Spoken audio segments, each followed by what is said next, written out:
Será que a nossa espiritualidade tem parecido mais com a justiça de Deus ou com a indiferença do mundo?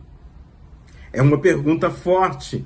Afinal de contas, falamos muito de amor, muitas vezes gritamos justiça social, mas como é que tem sido as nossas atitudes, o nosso comportamento diante do sofrimento das pessoas que estão à nossa volta? É sobre isso que eu estou te convidando a refletirmos hoje. Estamos lendo o livro de Levítico. Chegamos no capítulo de número 25. E quando lemos o Pentateuco, principalmente o livro de Levítico, que traz um resumo da lei cerimonial do povo de Israel, dá um nó na cabeça da gente. E agora? Nós não oferecemos mais sacrifícios, nós não temos mais candelabro no templo ou na tenda sagrada, não existe mais os sacerdotes se vestindo com aquelas roupas, não precisamos cumprir essa lei cerimonial. O que eu posso tirar desse livro? Deus não muda, a essência continua a mesma. E quando eu leio o livro de Levítico, eu tiro princípios. Princípios que nos ajudam a viver e a obedecer ao Senhor. Ao ler o capítulo de número 25, eu vejo Deus trazendo algumas regras, alguns cuidados que são importantes no negócio, no relacionamento e no cuidado com o outro.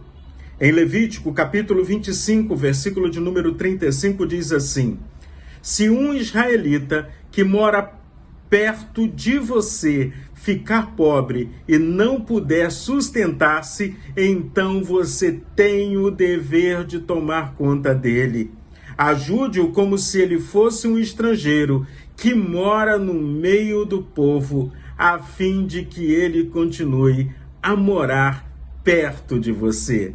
Deus está trazendo princípios, e esses princípios não são somente religiosos. Deus está trazendo princípios da habilidade social, do contexto, do conviver, pessoas convivendo uma com as outras.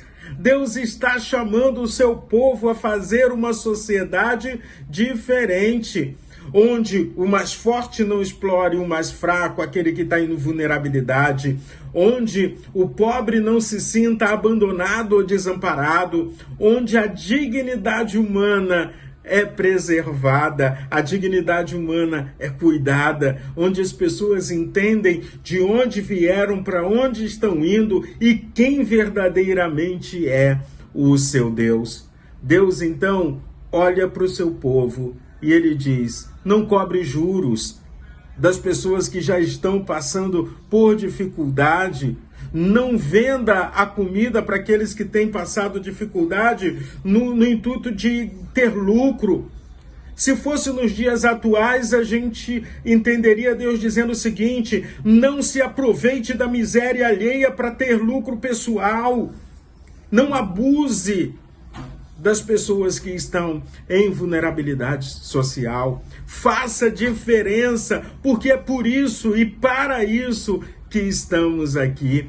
A fé verdadeira tem implicações sociais. A fé verdadeira se vive na forma como nós estamos cuidando um dos outros. Tiago, inclusive, nos diz que a fé sem obra, ela é morta em si mesmo. Nós somos salvos pela graça, e aqueles que foram salvos pela graça e pela misericórdia do Senhor sabem de onde vieram e sabem para onde estão indo. Tanto que Deus vira e diz para Moisés, terminando essa porção do capítulo de Levítico: eu sou o Senhor, o Deus de vocês, que os tirou do Egito para lhe dar a terra de Canaã e para ser o Deus de vocês. Talvez, hoje em dia, alguém poderia dizer: Deus vive repetindo isso para o povo. Parece que ele está passando na cara, dizendo assim: eu libertei vocês, eu tirei vocês de uma situação de opressão, eu tirei vocês do sofrimento e planejei, projetei para a sua vida Canaã, mana, leite e mel, um lugar especial para que vocês vivam. Então, quando a gente vivencia toda essa experiência, na presença do Senhor, quando a gente tem tudo isso, como é que eu posso ignorar, ser indiferente à necessidade do outro? Vamos lembrar que pela graça e pela misericórdia do Senhor, estamos saindo da condenação do pecado, vislumbrando a Canaã celestial, a Jerusalém celestial, a vida eterna na presença de Deus. Isso é fruto de graça e de misericórdia do Senhor. Fica uma pergunta para sua reflexão. Como temos tratado os mais vulneráveis ao nosso redor? A Bíblia nos lembra que espiritualidade verdadeira se expressa com compaixão e responsabilidade social. É por isso e para isso que estamos aqui. Se Deus mandou cuidar dos pobres, não podemos ignorá-los. É gente cuidando de gente. Deus abençoe o seu dia.